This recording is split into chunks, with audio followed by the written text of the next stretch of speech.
Hi friends, let's continue with our chapter number 7, part 2, that is rotational motion.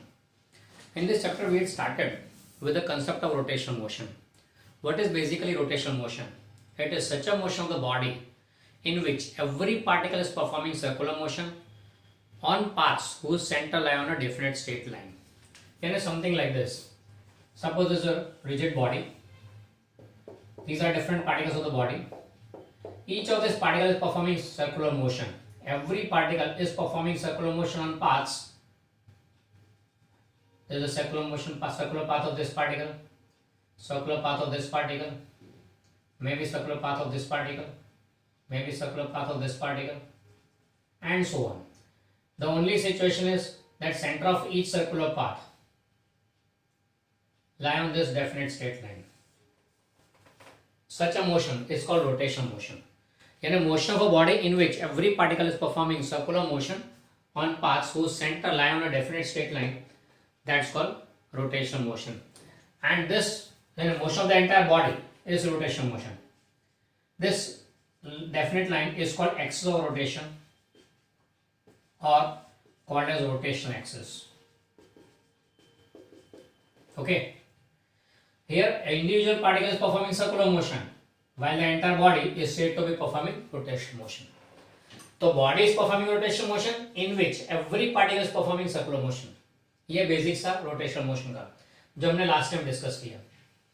उसके बाद हमने देखा था कि रोटेशनल मोशन की स्टडी का तो रोटेशनल मैकेनिक्स बोलते हैं. Rotational mechanics is classified into two parts, rotational kinematics, rotational dynamics.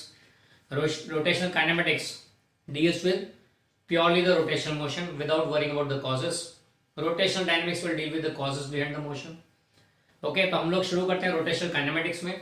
And rotational kinematics में सबसे पहले we'll start with angular position and angular displacement. Now, हमने तीन बेसिक assumption भी लिए थे, उस टाइम डिस्कस किया था लास्ट लेक्चर में. Okay, पहला assumption will be strictly taking rigid body only. Whether mentioned or not, we are talking about rigid body only. Rigid body यानी कैसा है? जो एक पार्टिकल का होगा सबका होगा. Whatever happens for one particle, same will apply for each and every particle and the entire body. एक पार्टिकल का 20 डिग्री मूव किया है तो every particle has to move by 20 degree and the entire body will also move by 20 degree. यानी जो एक का होगा वो सबका होगा. रिजिड बॉडी लेते हैं. दूसरा will be considering axis rotation to be stationary. ये भी हमने लिया था कि axis rotation मूव नहीं कर रही है during the motion, it is steady. Thirdly, we will take it as that we will consider only those particles which are moving on circular paths in planes which are perpendicular to axis rotation. Axis rotation के perpendicular plane में ही particle move कर रहे हैं ऐसा हम assume करके ही चलेंगे.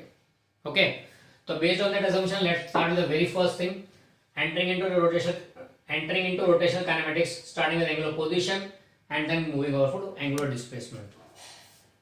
तो उसके लिए अब देखो यहाँ पे जो मैं पढ़ा रहा हूँ वो बुक से थोड़ा अलग पड़ेगा, फिगर्स भी एंड एक्सप्लेनेशन भी थोड़ा बहुत. मैं इसलिए ऐसा कर रहा हूँ क्योंकि बुक का जो लैंग्वेज है, I am not criticising it, but I don't feel it comfortable for you to understand. तो इसलिए मैं उसको थोड़ा अपनी तरफ से चेंज कर रहा हूँ and will presenting in that manner. थोड़े फिगर्स भी अलग पड़ेंगे इसलिए. चलो देखो, सपोज एक रिजिड बॉडी है, this is a rigid body rotating about a fix axis rotation. अब ये इस एक्सिस के रिस्पेक्ट में रोटेट करे इसलिए इधर हम लोग ऐसे एरो बता देते हैं. तो showing an arrow this way means it is rotating about this axis. Every particle of the body is performing rotational motion. हमने रिजिड बॉडी लिया, इसे जो एक का होगा सबका होगा. तो किसी एक को स्टडी करते हैं, same will apply to all. So let us suppose our particle P is here moving on circular path like this, whose center lies on a definite straight line. Center को वो बोल देते हैं. In a plane, there is a plane of motion of this particle P. In a plane perpendicular to axis rotation. बराबर है. तो ये particle P को हम लोग स्टडी करते हैं. Same will apply to the all the particles and to the entire body. अब इस particle को स्टडी करना हो तो ये plane को बाहर निकालना पड़ेगा. We have to study the rotational motion of the entire body. किसी एक पार्टिकल को स्टडी कर तो same for all rigid body. इसलिए जिस प्लेन में ये पार्टिकल मूव कर रहा है वो प्लेन को ही बाहर निकाल देते हैं and let's study that plane. यानी ये प्लेन यूं बाहर निकाला और फिर यूं रख देते हैं. तो ये हो गया plane of motion of that particle. बराबर, ये वो प्लेन हो गया. रिजिड बॉडी का क्रॉस सेक्शन आएगा. सपोज ये क्रॉस सेक्शन है रिजिड बॉडी का. ये पॉइंट वो है जहां से एक्सिस पास हो रही है. जहां पे सेंटर है सर्कुलर पाथ का। ये पार्टिकल P है, यहाँ पे particle at point P, particle P का सर्कुलर पाथ अराउंड O, यूं हो गया। तो तुम बोलोगे यार ये तो बाहर जाके वापस अंदर आया पार्टिकल, नहीं पूरी बॉडी मूव कर रही है ना, एंटर बॉडी मूविंग, तो जब पार्टिकल P यहाँ पे होगा तो entire body will be like this, entire body rotating with respect to O, बराबर है। तो पार्टिकल P का ये डॉटेड लाइन जो बता रही हो पार्टिकल P का सर्कुलर पाथ है, ये डार्क लाइन बता रही हो बॉडी का क्रॉस सेक्शन है, the body is rotating respect to O, बराबर है। तो जब पार्टिकल यहां से यहां पर आएगा इस पॉइंट पे, तब बॉडी यूं होगी। Okay, got the idea. तो दैट्स द सिचुएशन। चलो, तो ये हो गया। तो एक्सिस कहां पर है, एक्सिस जो उससे पास हो रही है वो यूं है, perpendicular to plane of board and passing through O। I hope now it is clear to you. You have to visualise the situation, क्योंकि 3 डायमेंशनल ले रहे हैं यहाँ पर। देखो ये एक्सिस है जिसके आसपास पार्टिकल मूव कर रहा है। अब ऊपर से देखें, इसको निकाल के फिर यूं रखा है ना, तो ऐसा दिखेगा। तो ऊपर से देखें तो एक्सिस यूं दिखेंगे एंड द प्लेन, वो आपको ये फिगर। ओके, चलो फिर taking O as the origin of a coordinate system, taking O as the origin of a coordinate system, suppose this is x axis, this is y axis, x and y axis are in the plane, इस plane में, तो z axis कहाँ है, along the rotation axis, यूं है, यानी यहाँ पे बता सकते हैं z axis ये रहा। Okay, x y and z axis ये रहा, यानी यहाँ पे ही हो गया x y and z। Clear? Will be considering x axis as a reference line, इसको हम लोग रेफरेंस लाइन ले लेंगे। अब पार्टिकल P कहां पे, we have to show the position of particle at P, we have to show the position of particle at P। Suppose at time t particle is at point P, to show this position we draw vector joining O with the P। ये एक vector ड्रॉ कर दिया joining O with P, and इस vector को नाम देते हैं R बार। R बार क्या हो गया, position vector of particle eight point P। R bar is position vector of particle eight point P। तो यहाँ पे नोट कर लेता हूं मैं, R bar is vector OP bar and that is position vector of particle at P at time t with respect to given origin, with respect to given origin O। अब position vector से origin बताना पड़ता है, किसके reference में बात कर रहे हो, रेफरेंस पॉइंट बताना पड़ता है। यहाँ पे हमने ओरिजिन ऑफ द सिस्टम लिया हुआ है with respect to that at time t, at time t with respect to O, बराबर है। अब इसका मैग्नीट्यूड मॉड ऑफ R बार, इसको हम लोग R लिखेंगे, यानी कि OP हो जाएगा। OP length that is R magnitude of R bar, and जिसको हम लोग सिर्फ R लिखेंगे, व्हाट इज दैट, तो it is radius of the circular path. एक तो ये बोलेंगे it is radius of circular path of the particle, particle का सर्कुलर पाथ हो radius, radius of circular path. Okay, ये एक बात हो गई। दूसरे इसको यूं भी बोल सकते हैं, perpendicular distance of particle from O, perpendicular distance of particle from rotation axis, sorry from rotation axis, यानी पार्टिकल का पार्टिकल कितनी दूर है एक्सिस से, कितनी दूर है पार्टिकल, ये डिस्टेंस देता है। ये R gives the distance of the particle from the axis, तो एक्सिस से कितनी दूर है। नाउ R बार इस पार्टिकल के लिए डिफाइन किया एट टाइम t, उसका magnitude gives the radius of the circular path as well as perpendicular distance of the particle from the axis, axis से कितनी दूर है वो बता रहे थे। अब डिफरेंट पार्टिकल्स और रिजिड बॉडी, रिजिड बॉडी के different particles will have R का value different. R is a mischievous thing, it is different for different particles, क्योंकि अलग अलग पार्टिकल अलग अलग डिस्टेंस में, कोई दूर है तो ज्यादा होगा R का वैल्यू, कोई नजदीक है तो R का वैल्यू कम होगा। Okay, so R is different for different particles, perpendicular distance of the particles from axis is different for each one, बराबर है। तो ये R is subjective, it changes with the particle। तो हम लोग अभी फिलहाल पार्टिकल P की बात, पार्टिकल एट P की बात कर रहे हैं, उसी के बारे में स्टडी करें, R हमारे लिए अभी फिलहाल कांस्टेंट रहेगा। ओके, पर ये बहुत मिस्टीवियस है, खास ध्यान रहना, for different particles of the rigid body R is different, ये याद रखना खास। अच्छा, फिर आगे आते हैं, angle POX, angle POX, POX we call it as theta, this is called theta, and इसको बोलेंगे this angle theta shows the position of particle P with respect to given reference line, it gives position of particle at t with at time t, p at time t, at time t with respect to given reference line. यहाँ reference line mention करना जरूरी है. Reference line x axis, अभी फिलहाल x axis बोला हुआ है, बराबर है. ये पार्टिकल पी का पोजीशन हो गया इन टर्म्स ऑफ एंगल. इस हम इसको बोलेंगे एंगुलर पोजीशन, इसको बोलेंगे angular position. In terms of angle इसे एंगुलर पोजीशन बोलेंगे. खैर पोजीशन बताता है पी का respect to reference line angle के टर्म्स में, इसको एंगुलर पोजीशन बोलते हैं. तो theta is angular position of particle P at time T with respect to given reference line, बराबर है. अब पार्टिकल सर्कुलर पाथ पे मूव कर रहा है. सपोज ये उसका डायरेक्शन ऑफ मोशन है, ये रोटेट हो रहा है ना, तो पार्टिकल भी मूव कर रहा है. तो सपोज ये डायरेक्शन ऑफ मोशन है, तो at time T it was here, at suppose time T plus delta T comes at point Q. T plus delta T पे पॉइंट क्यू पे आया, तो पोजीशन वेक्टर कौन सा हो गया? ये हो गया. Is the position vector same? Are bar same है. देखो पार्टिकल पी से क्यू पे आया, टी पे था, टी प्लस डेल्टा टी पे आया, सर्कुलर पाथ पे मूव कर रहा है. Is the position vector same? No, not at all. क्यों? आर सेम है, radius of circular path same है, रेडियस इज सेम, डिस्टेंस का सेम है, आर का मैग्नीट्यूड सेम रहेगा वेक्टर का, पर वेक्टर अलग है. क्यों? क्योंकि वेक्टर में मैग्नीट्यूड के अलावा डायरेक्शन भी होता है. तो पी पॉइंट पे तब डायरेक्शन यू है, क्यू पॉइंट पे तो डायरेक्शन यू, डायरेक्शन चेंज हो गया. Magnitude is the same, R will be same but R bar will not be same. तो क्यू पॉइंट पे पार्टिकल आया तो पोजीशन वेक्टर चेंज हुआ, उसका पोजीशन वेक्टर चेंज हुआ, यानी आर बार नहीं, उसका लिए कुछ और हो जाएगा. तो उस पोजीशन वेक्टर का magnitude R remains the same, क्योंकि सर्कुलर पाथ पे मूव कर रहे हैं, रेडियस सेम रहेगा. ओके, फिर चलते हैं angle Q O X. Angle Q O X यानी ये वाला बड़ा वाला एंगल हो गया, बराबर. ये एंगल हो गया, इसको हम लोग नाम देते हैं थीटा प्लस डेल्टा थीटा, बराबर. एंड इसको बोलेंगे, क्या बोलेंगे? Angular position of particle eight Q. Particle कहां पे पहुंचा? क्यू पे. पी से निकल के क्यू पे आया, तो क्यू पॉइंट पे उसका angular position at time T plus delta T, T plus delta T time पे आया with respect to given reference line. कौन सी? X axis. Okay, clear. ये हो गया angular position at time T plus delta T, बराबर है. यानी ये हो गया theta plus delta theta, and ये छोटा एंगल हो गया थीटा.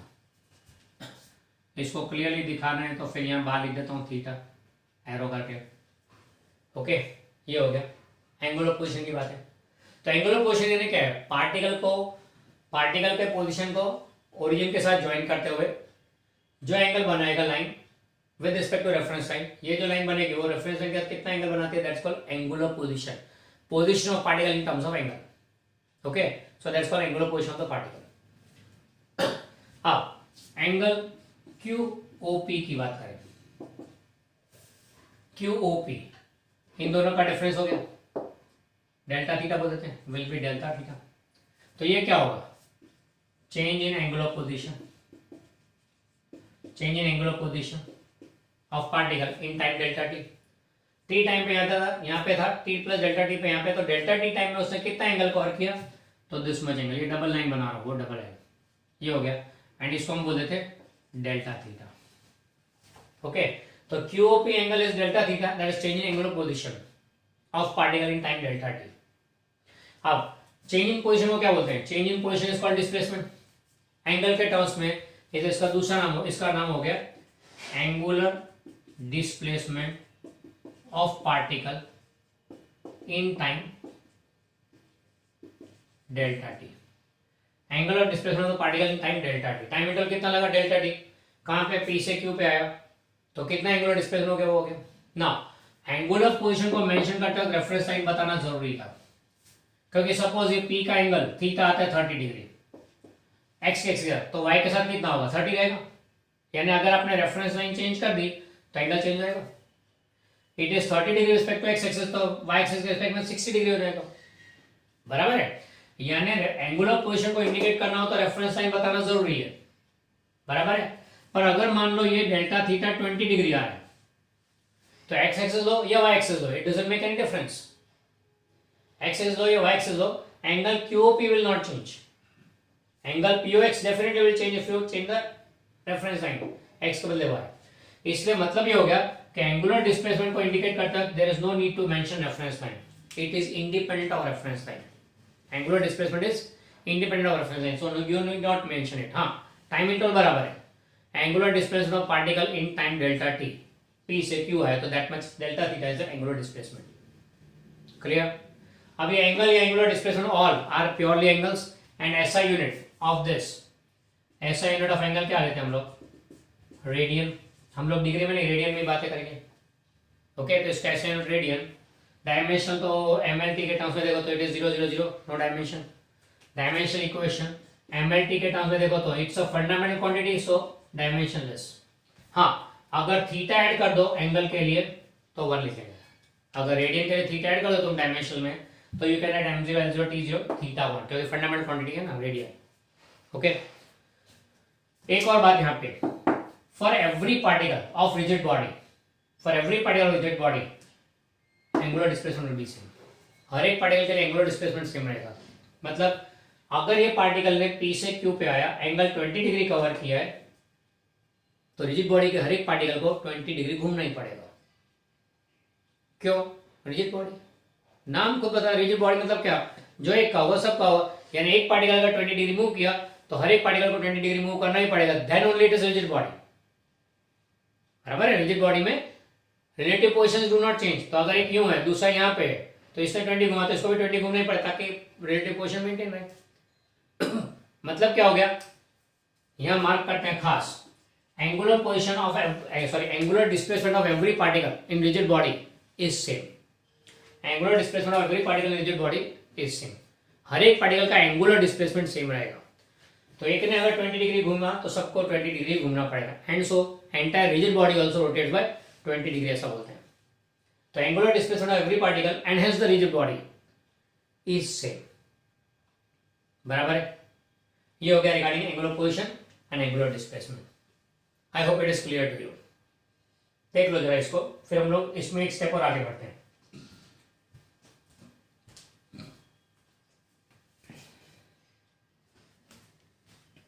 चलो continuing further, let's obtain relation between linear angular displacement and linear displacement. यानी कि हुआ क्या, आगे हमने एंगुलर डिस्प्लेसमेंट पढ़ा, यानी रोटेशन मोशन की क्वांटिटी को इंट्रोड्यूस किया, पोजीशन एंड डिस्प्लेसमेंट। तो ये रहा position theta of particle p at time t with respect to given reference line, ये रेफरेंस लाइन। बराबर है? एंड ये हो गया इसका प्लेन ऑफ मोशन, ये plane of motion with the particles moving. Okay, अब हमें क्या करना है, ये पोजीशन हो गया, ये डिस्प्लेसमेंट हो गया, P से Q आया इन टाइम डेल्टा t, तो डिस्प्लेसमेंट डेल्टा थीटा हो गया। Now let's relate this angular displacement, यानी in time delta t particle move from P to Q, in time delta t particle move from P to Q, time interval delta t particle move from P to Q, particle move from P to Q, तो angular displacement कितना हो गया उसका? तो यहाँ पे figure में हमने बताया उसे डेल्टा थीटा, एंगल इतना कवर किया है। पर लीनियर डिस्प्लेसमेंट कितना? तो लीनियर डिस्प्लेसमेंट कितना उसका with in this time? Linear displacement मतलब डिस्प्लेसमेंट अलोंग द लाइन। अब यहाँ पे देखो तो P से Q को जोड़ती हुई लाइन कौन सी है? तो ये सर्कुलर पाथ है, इस लाइन पे मूव किया तो this circular path is the linear displacement. ये पार्ट यानी arc of this circle is a linear displacement D. बराबर है? तो अब इसे कनेक्ट करना है डेल्टा थीटा के साथ। वी नो दैट, हमें तो सब कुछ पहले से ही मालूम होता है। तो बोलोगे पढ़ाई का है तो मालूम हो गया, अरे यार वी नो वेरी वेल, क्या arc length P Q is equal to radius into angle subtended, मालूम कि नहीं? कोई भी सर्कल ले लो, ये सेंटर है उस सर्कल का, ये arc point A and point B, यानी आर्क लेंथ हो गया ए बी। तो आर्क लेंथ कितना होता है? Radius of the circle into angle subtended at the centre R theta. तो इस arc length is R theta, तो ये यहाँ पे यूज किया। Arc length D is radius of the path, कौन सा है? Radius of path R into angle subtended delta theta. And arc length P Q is nothing but linear displacement, तो therefore D is equal to R delta theta. तो अगर angular displacement है तो linear displacement मिल जाएगा। अब देखो यहाँ पे क्या किया हमने, नया क्वांटिटी पढ़ा था एंगुलर डिस्प्लेसमेंट, कनेक्ट कर दिया पुरानी लीनियर डिस्प्लेसमेंट के डिस्टेंस कवर्ड के साथ। ये डिस्टेंस कवर्ड पाथ है, डायरेक्टली मेजर नहीं कर सकते, पर using this formula you can measure. Provided delta theta should be in radian, याद रखना ये खास, हम लोग ऐसे सिस्टम फॉलो कर रहे हैं तो delta theta has to be in radian. Okay, तो ये हो गया डिस्प्लेस का फॉर्मूला। क्लियर? अब याद होता हो कि हमने कमेंट किया था कि angular displacement of every particle angular displacement of every particle is same in the rigid body. In rigid body angular displacement of all the particle is same. तो डी के बारे में क्या बोलेंगे? रिजिड बॉडी के लीनियर डिस्प्लेसमेंट के बारे में क्या बोलेंगे? इमेज आएगा सेम। क्यों? क्योंकि रिजिड बॉडी है, जो एक का होता है सबको होता है, एक ने जितना ट्रैवल किया उतना सबको ट्रैवल करना होता है। रिजिड बॉडी है ना, तो ये सब तो डिस्टेंस मेंटेन रहेंगे, तो रिलेटिव पोजीशन मेंटेन रहेंगे। अगर जी एक जितना ट्रैवल करेगा उतना ही दूसरा भी ट्रैवल करे तो बराबर है। ये हमारा कॉन्सेप्ट है। तो यहाँ पे क्या बोलेंगे? Angular displacement all the particles same, so what about the linear displacement? Same. Image है, इंस्टेंट आंसर। बट नहीं, ऐसा नहीं होगा। Why? The mischievous fellow Mr. R, distance from the axis is different for different particles. Rigid body में कोई particle नजदीक भी हो सकता है, कोई दूर भी हो सकता है। दोनों के लिए एंगुलर डिस्प्लेसमेंट सेम रहेगा, पर लीनियर डिस्प्लेसमेंट में डिफरेंट। क्यों? क्योंकि r की वैल्यू ज्यादा तो डिस्टेंस ज्यादा, r की वैल्यू कम तो डिस्प्लेसमेंट कम, लीनियर डिस्प्लेसमेंट। बराबर है? तो d is not same for all. Angular displacement of all the particle, angular displacement, अच्छा इधर खास पहले मेंशन करने का, इन case of rigid body, in case of rigid body angular displacement of each particle is same, angular displacement of each particle same, but linear displacement is different for different particles, is different for different particles। अलग अलग particle के लिए अलग अलग value आएगा। अब ये समझने के लिए और भी इजी तरीका दे दूं आपको, समझा देता हूं। सपोज एक लाइन है, सपोज ये दूसरी लाइन है, दोनों के बीच का angle suppose it is 30 degree, angle between these two lines is 30 degree. Okay, अब एक पार्टिकल यहाँ पे P पे, वो यहां से Q पे आया, P से Q पे आया, कितना एंगल कवर किया उसने? Particle move from P to Q, कितना एंगल कवर किया? 30 degree. Obviously yes. Suppose a particle A here comes to point P, कितना एंगल कवर किया? उससे भी 30 डिग्री। पार्टिकल P से Q आया तो भी 30 डिग्री, A से B आया तो भी 30 डिग्री। दोनों का angular displacement same. But what about the linear displacement? Arc PQ और आर्क AB का लेंथ देखो, आर दे सेम? नहीं। क्यों? डिस्टेंस जितना ज्यादा सेंटर से उतना डिस्प्लेसमेंट भी ज्यादा, यानी कि angular displacement for both of them is same, linear displacement is different, arc length is different, तो लीनियर डिस्प्लेसमेंट इज डिफरेंट। ख्याल है कि नहीं? So here what we find is that angular displacement of each particle rigid body same, but linear displacement is different. Reason यही है, क्यों? Because R, ये R बीच में लड़ेगा। ओके, अब याद करो, इसी बात को ध्यान में रख के एथलेटिक्स का ट्रैक बोलते हैं हम लोग, एथलेटिक्स का ट्रैक। बराबर? एथलेटिक्स में जो ट्रैक होता है नॉर्मली ऑब्लॉन्ग सर्कल होता है, ऑब्लॉन्ग सर्कल होता है। अब उसमें ट्रैक की साइज इंटरनेशनल स्टैंडर्ड के मुताबिक इट इज 800 मीटर। तो अगर आपको 800 मीटर से ज्यादा की रेस करवानी हो तो सबको एक साथ शुरू कराते हैं, एक साथ पूरा होता है। पर अगर 800 से कम हुए, सपोज 100 मीटर की दौड़ है, सर्कुलर ट्रैक में different lens like this, sorry figure थोड़ा हॉरिबल बन गया।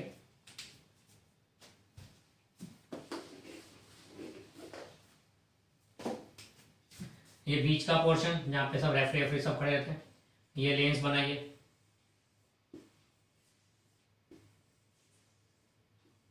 ओके, ये सर्कुलर ट्रैक। अब 100 मीटर लेना है। अब 100 मीटर में जीता कौन? वो तो एक ही लाइन में आना चाहिए, तो जीतने के लिए तो सेम लाइन। बराबर है? अब स्टार्टिंग भी अगर सेम लाइन से करेंगे तो जो इनर मोस्ट लेन में उसको तो कितना दौड़ने का, एंड आउटर मोस्ट लेन में कितना दौड़ने का। 100 मीटर तो हर एक के लिए अलग अलग हो जाएगा ना, फिर ऐसा पॉसिबल? 100 मीटर हर एक के लिए अलग अलग हो रहा है।